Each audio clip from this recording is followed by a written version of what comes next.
Hi friends, போன போஸ்ட்டில் நான் புதுசாக ஒரு மண் சட்டி வாங்கியிருக்கேன்னு சொன்னேன் இல்லையா? அதில் தான் நான் இன்றைக்கி கீரை கடையல் ரெசிபி பண்ணி காமிக்க போகிறேன்.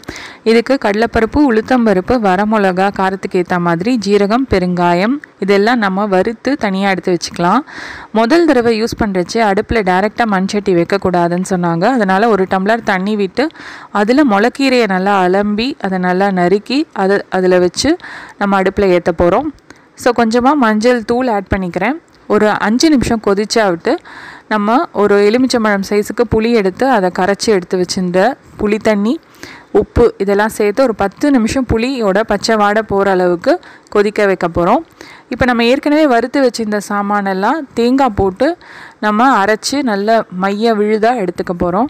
நான் இன்றைக்கி பண்ணியிருக்க கீரை பார்த்திங்கன்னா முளைக்கீரை. இதையும் நீங்கள் அரைக்கீரை, முருங்கைக்கீரையில் கூட இதே மெத்தடில் பண்ணலாம். இப்போ வேக வச்ச துவரம்பருப்பு ஒரு கரண்டி அளவுக்கு, பெரிய கரண்டியில் ஒரு கரண்டி போட்டு இதையும் சேர்த்து பருப்பையும் சேர்த்து ஒரு 10 நிமிஷம் கொதி விட்டுருங்க.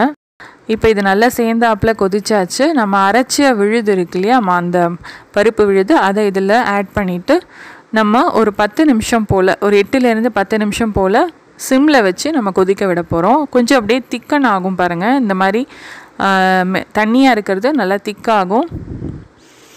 இப்போ நம்ம நல்லா அதை ஒரு 10 நிமிஷம் கொதிக்க வச்சுட்டு தாளித்து கொட்ட போகிறோம். தாளித்து கொட்டுறதுக்கு நம்ம கடுகு, உளுத்தம்பருப்பு மட்டும் எடுத்துக்கலாம். ரொம்ப டேஸ்ட்டாக இருக்கும். இதை சாதத்தில் பிசைஞ்சு சாப்பிட்றதுக்கு ரொம்ப நல்லாயிருக்கும். இதையே நீங்கள் முளைக்கீரையிலையும் பண்ணலாம், அரைக்கீரையிலையும் பண்ணலாம். ரொம்ப நல்லாயிருக்கும். ட்ரை பண்ணி பாருங்கள் ஃப்ரெண்ட்ஸ். இந்த பதிவு பிடிச்சிருந்துன்னா உங்கள் ஃப்ரெண்ட்ஸோட ஷேர் பண்ணிக்கோங்க. புதுசாக மண் பாத்திரம் வாங்குறச்சு அது எப்படி பழக்கணும் அப்படிங்கிற ஷார்ட்ஸ் வீடியோ நம்ம சேனலில் போட்டிருக்கேன். அதையும் போய் பாருங்கள். இன்னொரு பதிவில் உங்களை சந்திக்கிறேன். டேக் கேர், பாய்.